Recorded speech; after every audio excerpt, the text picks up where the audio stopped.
90% of public cloud जिस operating system के ऊपर चलता है, बहुत सारे वेब सर्वर्स में ये ऑपरेटिंग सिस्टम यूज़ किया जाता है। बहुत सारे सुपर कंप्यूटर्स में भी ऑपरेटिंग सिस्टम यूज़ किया जाता है। बैकअप एंड रिकवरी में है जिस ऑपरेटिंग सिस्टम का बड़ा नाम, और कोई पुराना या फिर स्लो पीसी है उसको भी जिंदा करने में ऑपरेटिंग सिस्टम काफ़ी मदद करता है। ऐसी ऑपरेटिंग सिस्टम के बारे में आज हम बात करने वाले हैं। तो शुरुआत करते हैं आज के शो की।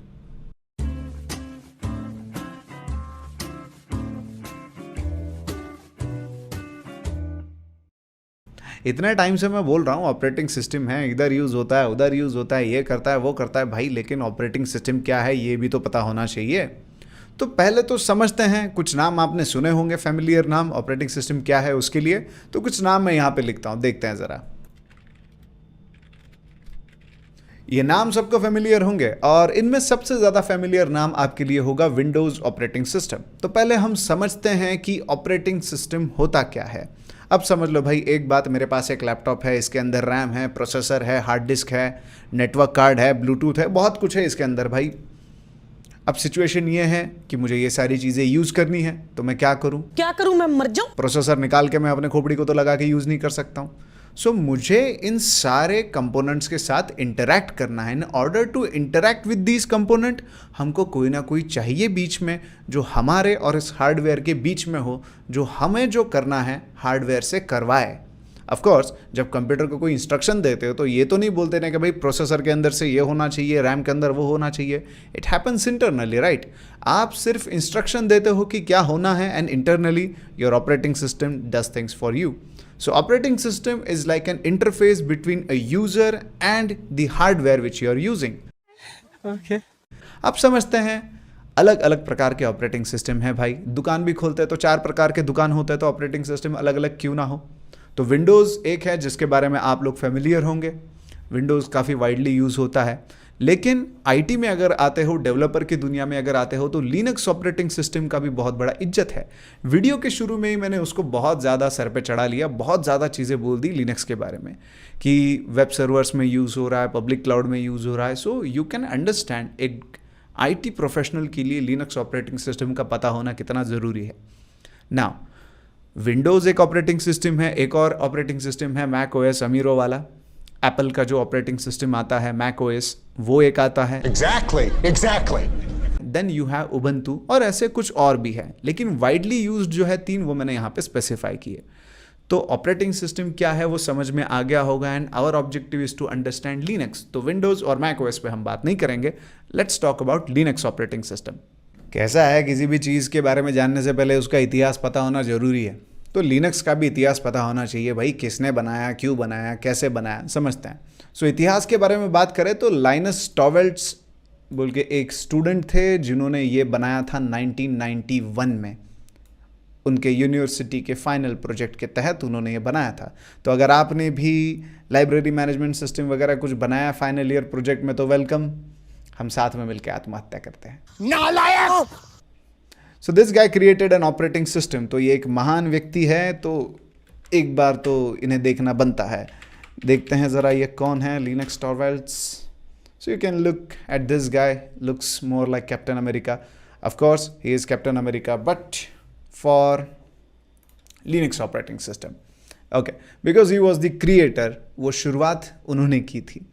नाउ हिस्ट्री के बारे में जान लिया, कब बना है, किसने बनाया है, क्यों बनाया है। Intention was to create a free operating system, and ये यूनिक्स लाइक ऑपरेटिंग सिस्टम आप इसे कह सकते हो, या फिर यूनिक्स का क्लोन आप इसे कह सकते हो, ठीक है। सो लिनक्स जैसा है वैसा एक टाइम पे यूनिक्स हुआ करता था, तो यूनिक्स के जैसा एक ऑपरेटिंग सिस्टम इन्होंने बनाया। और जब लिनक्स बनाया भी है तो उसका नाम कैसे आया है, उनका नाम था लाइनस, एंड उन्होंने बनाया था यूनिक्स का जैसा ऑपरेटिंग सिस्टम। तो नाम बनाने में ज़्यादा कष्ट ना लेते हुए सीधा सीधा इस प्रकार से नाम बन गया लिनक्स, ठीक है। नाउ ये तो होगी इतिहास की बात। जानना पड़ेगा इस ऑपरेटिंग सिस्टम के अंदर क्या है, किस प्रकार से चलता है, और अपने यूज़ केसेस के लिए कैसे यूज़ किया जा सकता है। What is Linux? लिनक्स जैसे हमने बात किया is an operating system, operating system के बारे में मैंने क्या कहा था, यूज़र से इनपुट लेता है और वो इनपुट वो लेके या फिर यूज़र से इंस्ट्रक्शन लेता है एंड दैट इंस्ट्रक्शन वो हार्डवेयर से एग्जीक्यूट करवाता है। यह है ऑपरेटिंग सिस्टम का काम। लेकिन पूरा ऑपरेटिंग सिस्टम सिर्फ इतना ही काम नहीं करता। ऑपरेटिंग सिस्टम में और भी काफ़ी चीज़ें होती हैं जो अभी मैं ड्रॉ करूँगा।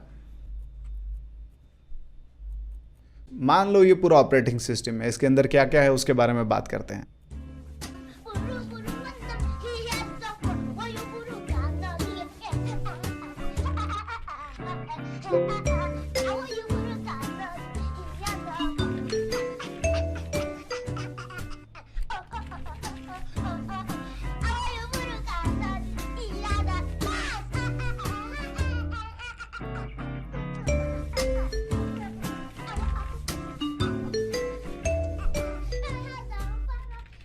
तो इतनी सारी चीज़ें आती है लिनक्स ऑपरेटिंग सिस्टम के अंदर। जैसे आप देख सकते हो, सिस्टम सॉफ्टवेयर है, user processes, user utility, compiler है, सिस्टम लाइब्रेरी है, कर्नेल है, कर्नेल मॉड्यूल्स हैं। नाउ एक चीज़ समझते हैं, ऑपरेटिंग सिस्टम का सिर्फ इतना ही काम नहीं है कि यूज़र से इंस्ट्रक्शन लेना और हार्डवेयर से वो एग्जीक्यूट करवाना। ऑपरेटिंग सिस्टम का एक कंपोनेंट होता है, या फिर जिसको आप ऑपरेटिंग सिस्टम का कोर कंपोनेंट बुला सकते हो, जिसका नाम है कर्नेल। तो यूज़र से जो भी इनपुट आता है वो इनपुट या फिर वो इंस्ट्रक्शन एग्जीक्यूट करवाना, हार्डवेयर के साथ इंटरैक्ट करना is the responsibility of one of the component of your operating system, जिसको आप बुलाते हो कर्नेल। तो जब मैंने कहा कि हार्डवेयर के साथ इंटरैक्शन हो रहा है, तो भाई हार्डवेयर के साथ इंटरैक्शन करने का जो काम है ऑपरेटिंग सिस्टम का जो कंपोनेंट करता है, उस कंपोनेंट को कहा जाता है कर्नेल। अब हार्डवेयर में क्या क्या आता है आपके? हार्डवेयर के अंदर आ जाता है आपका RAM, processor, hard disk, network related चीज़ें, ठीक है, and an number of things. जो भी फिजिकल कंपोनेंट्स हैं आपके कंप्यूटर के अंदर वो आ जाते हैं हार्डवेयर के अंदर, और उनको यूटिलाइज करने का काम या फिर उनसे काम करवाने का, या फिर यूज़र की तरफ से इंस्ट्रक्शन आता है तो उन तक पहुंचाने का काम करता है आपका कर्नेल। ओके, आई होप ये चीज़ सबको समझ में आ गया होगा। So Linux operating system, and many people might ask भाई ये सिस्टम सॉफ्टवेयर क्या, user process, user utility, compiler, system library. रुको जरा, सब्र करो, वेट करो थोड़ा, इंट्रोडक्शन में है हम, आगे बढ़ेंगे तो एक एक चीज़ के बारे में we are going to discuss in detail. Okay, so थोड़ा अभी आगे बढ़ते हैं।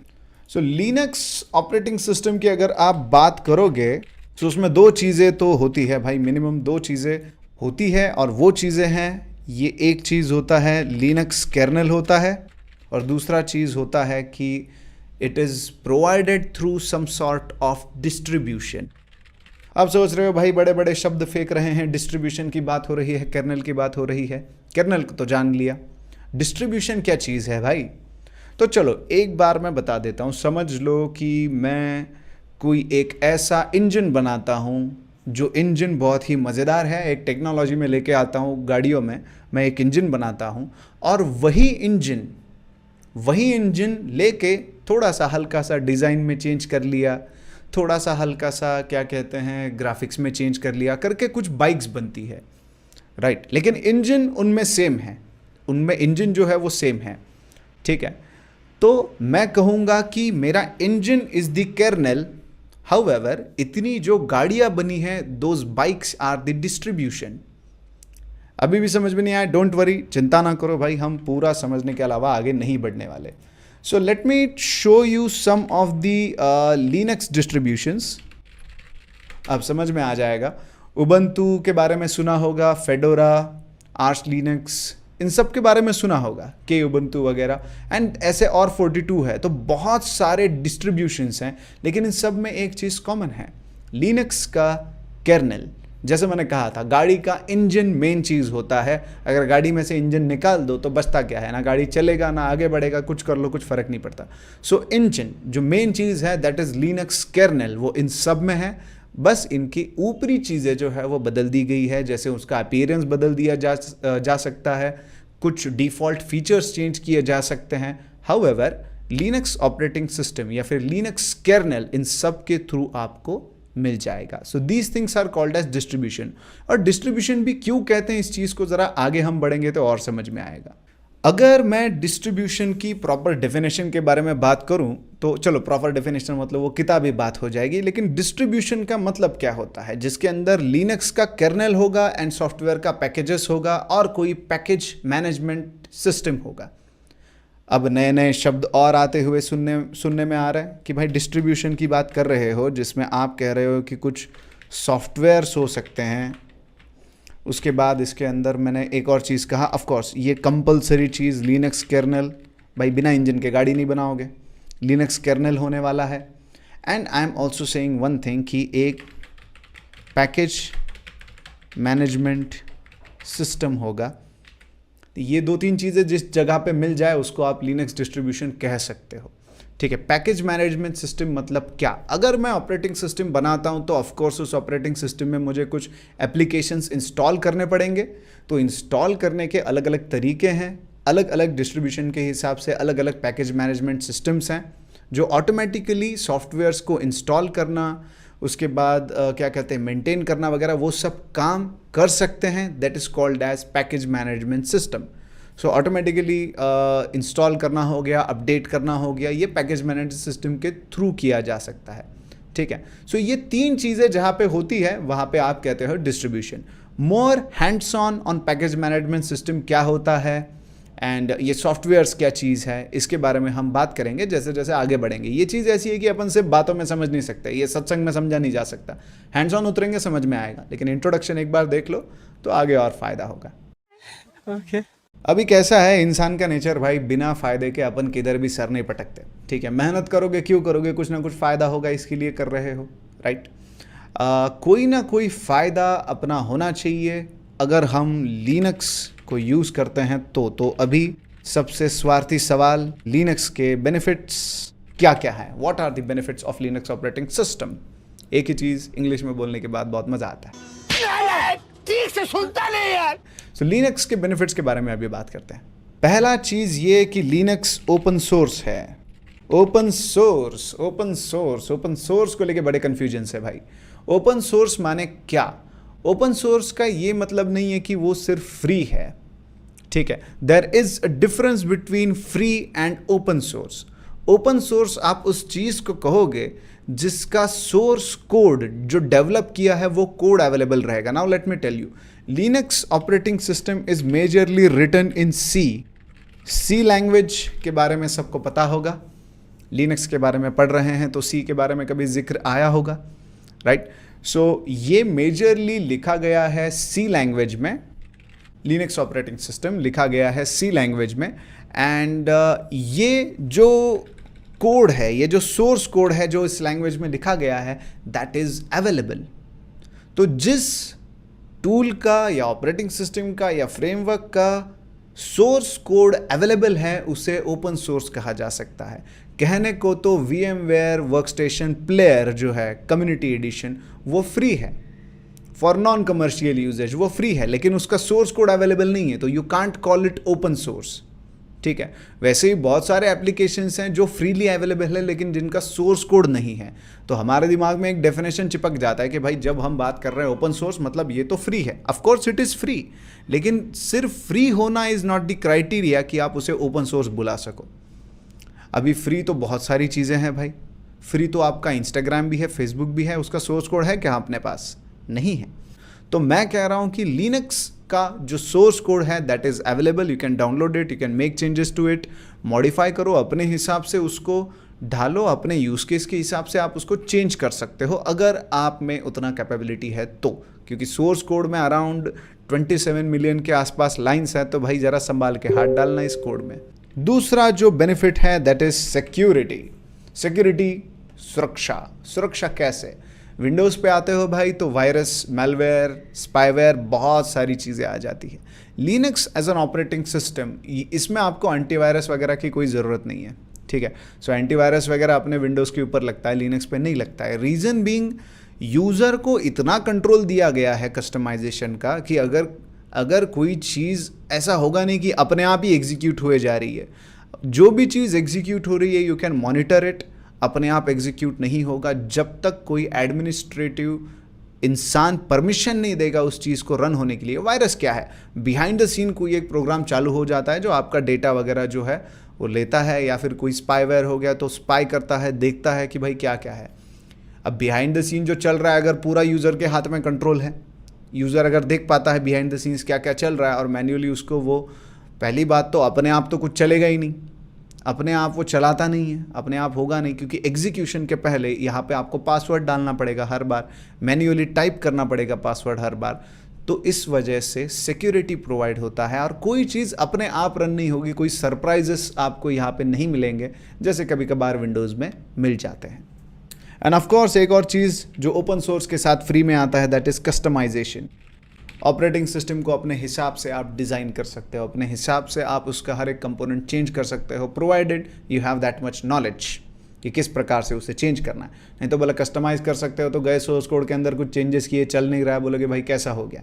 सो we should have that much knowledge, हमें उतना एक्सपर्टीज़ होना चाहिए कि जाके अपन उस चीज़ को मॉडिफाई कर सके और उसको अपन अपने यूज़ केस के हिसाब से यूज़ कर सकें। देन एक और चीज़,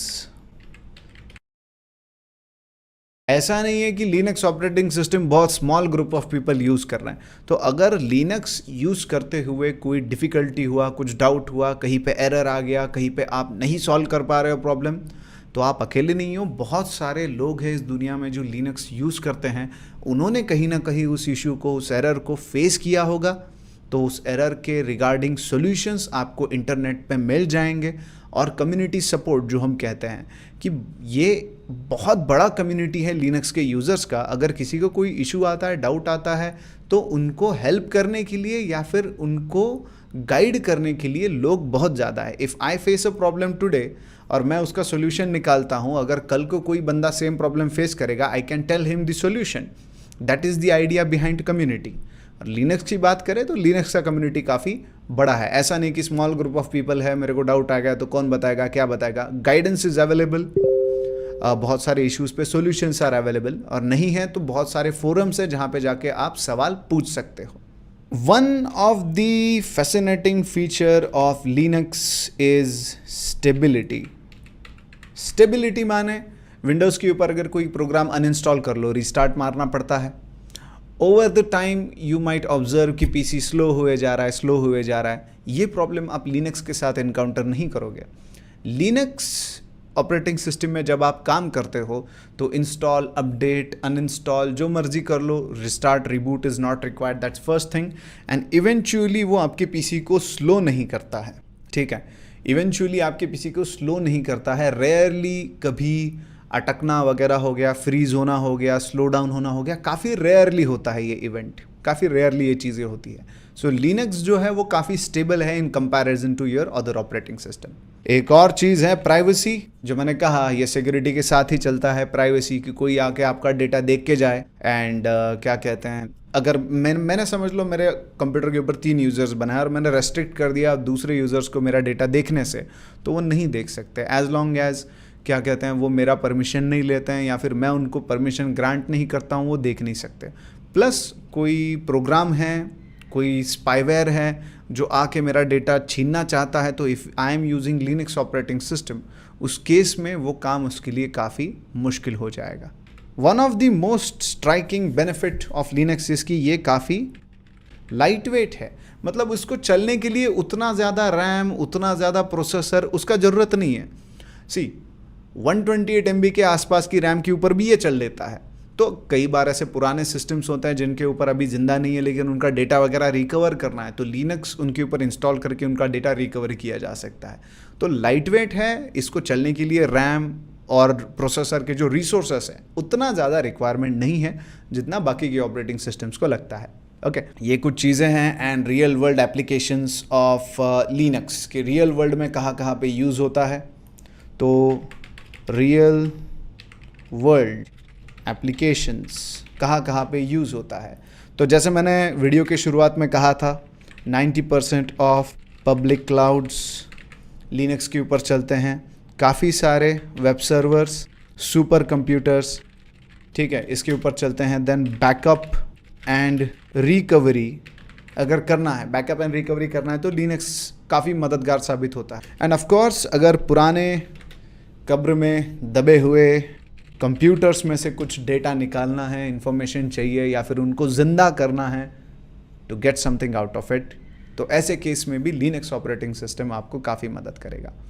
सो आज हमने कुछ चीज़ें देखी कि ऑपरेटिंग सिस्टम क्या होता है, उसके बाद हिस्ट्री के बारे में बात की कि भाई किसने बनाया, क्यों बनाया, एंड लिनक्स का एक ओवरव्यू वाला आर्किटेक्चर जो है, ऊपर ऊपरी आर्किटेक्चर जो है वो हमने देखा। कर्नेल क्या होता है इसके बारे में हमने डिस्कशन किया। देन लिनक्स ऑपरेटिंग सिस्टम के बारे में हमने बात की कि क्या होता है लिनक्स ऑपरेटिंग सिस्टम, मतलब डिस्ट्रीब्यूशंस है बहुत सारे, उनके अंदर लिनक्स कर्नेल है, तो इस चीज़ को आप लिनक्स ओएस बुला सकते हो। देन लिनक्स के कुछ बेनिफिट्स के बारे में बात की कि ये ओपन सोर्स है, सिक्योरिटी है, customisation, large community support, stability, privacy, light weight. इतने ही नहीं है बेनिफिट्स बहुत सारे हैं, लेकिन जो वाइडली एक्सेप्टेड है, जो वाइडली डिस्कस होते हैं, वो ये वाले बेनिफिट्स हैं। Okay, and few real world applications for your Linux operating system. आज हमने ऑपरेटिंग सिस्टम का इंट्रोडक्शन देखा है, आगे चल के हम इसके कमांड्स एंड प्रैक्टिकली इसके साथ कैसे काम करना है उसके ऊपर हम बात करेंगे। तो that's it for our today session. आज का कार्यक्रम यहीं पे ख़त्म करते हैं। Have fun, enjoy your life, ज़िंदगी के मज़े लो, and I will see you in our next video. Bye.